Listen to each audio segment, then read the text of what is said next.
Hi, lovelies. Welcome back to Just Jazzy. I'm coming to you with something a little different this week. We're going to do some abstract nose cuff design. Today, I'm working with the copper metal, and I'm going to be using the 18 gauge and also 24 gauge to wrap. If you don't have 18 gauge, you can use 20. And you can use a variation of sizes, whatever you like. It's depending on what you like and how you want your cuff to look. So make sure to find that out before you start working. Here I am using my burl tool, and I have been loving it because that means less file work for me. I don't have to continuously file down my work. But yeah, and it was a very cheap tool to get, so invest in you one. All right, so let's get down to business. Let's have a little chit chat. What are some things that you want to do within the next, let's say, 5 years? For me, I have what I call my mini bucket list, and this is things that I want to accomplish or do within 5 years. So, one of those things for me is traveling. I don't know about you, but I'm more so a homebody, really. I've been in Georgia my whole life, and I've only ventured out maybe 1 to 2 times. I've gone to Minnesota, I've gone to Florida, I have been to St. Louis briefly, like literally at the airport, and I have been to Tennessee and New York. And those are just about the only places that I've been.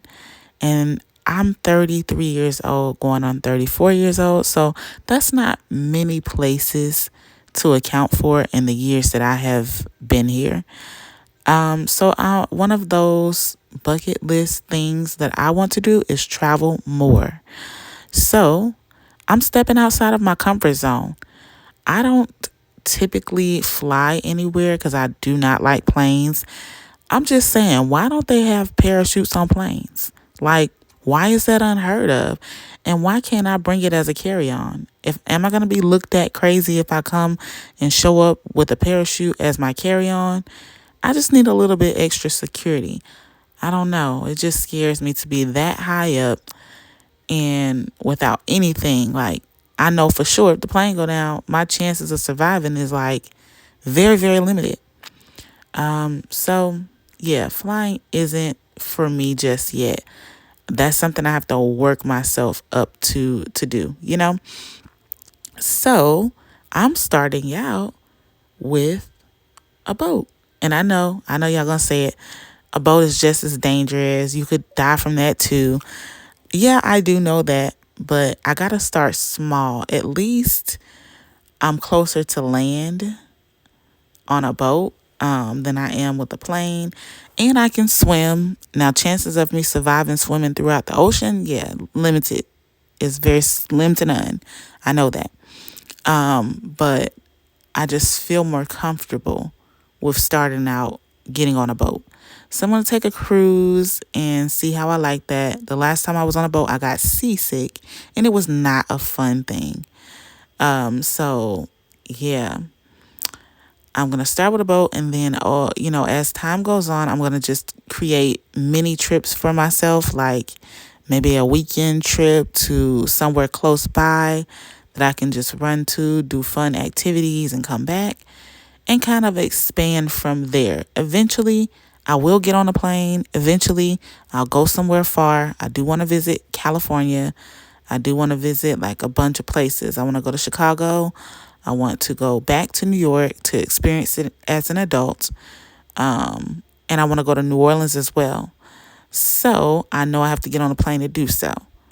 Now, I someday do want to visit Africa, and I want to go, overseas. And I know the only way I can do that is to fly. And I know the flight is going to be so long. So I have to work up the courage for that and the bravery for that. And I need to prepare myself mentally. I'm a type of person that have to prepare mentally for some things. So I need to prepare myself mentally and work my way up to getting to that point where I can just, you know, fly for that long. Because I would be out of my mind flying for darn near 4 or 5 hours. I don't even see how y'all do it. Even 1 hour has me shook. I'm shooketh. After 30 minutes, I'm looking around. I'm in the air too long. Don't get me wrong. I've flown before. I've flown to Minnesota, and that was like a good hour or two trip for me. And even then, y'all, I was shaking in my boots. I literally had to hold the person next to me hand. I know y'all be like, you held a stranger's hand the whole ride. Yes, I did. Yes, I did. Because I was scared. I was nervous. And every time I flown, I was just praying so hard. Like, Lord, please let me make it safely. You know, the whole nine. So I remember this one flight that I got onto to go to Minnesota. And there was a youth pastor that sat next to me. And I was telling him, I'm like, I'm nervous. I don't really fly. I don't like being in the air. And my nerves are just really bad. And he held my hand. And he gave me a book. And I remember having the conversation with him because I look over and I just see this big fat wording on the book that says atheism or atheist, something to that effect. And I was like, wow, he don't believe in God. Like, you know, I've never met an atheist up close and personal besides this one guy in high school, but me and him did not interact.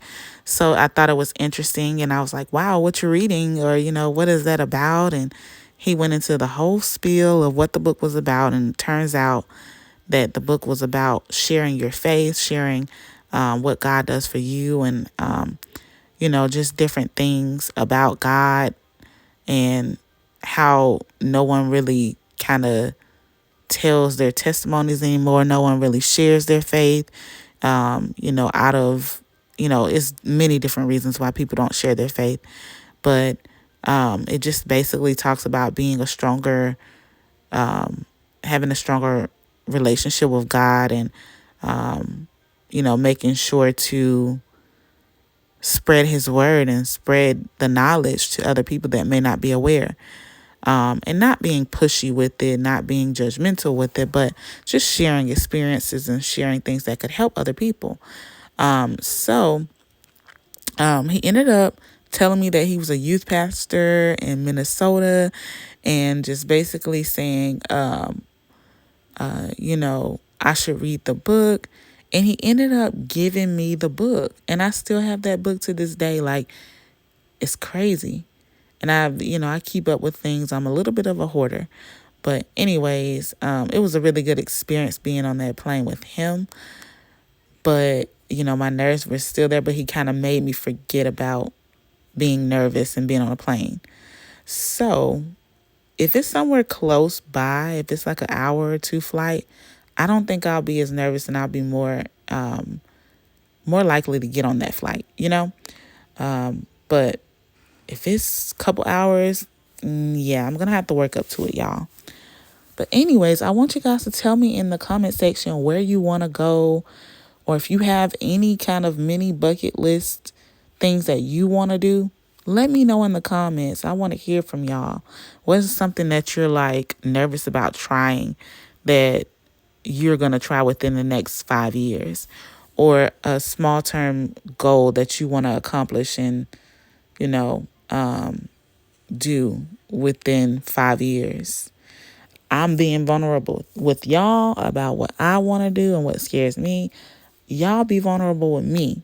Your girl not going to tell no secrets, okay? It's going to stay in the vault. But make sure you're subscribed to my channel for more videos to come. And I'll catch y'all in the next video. Bye.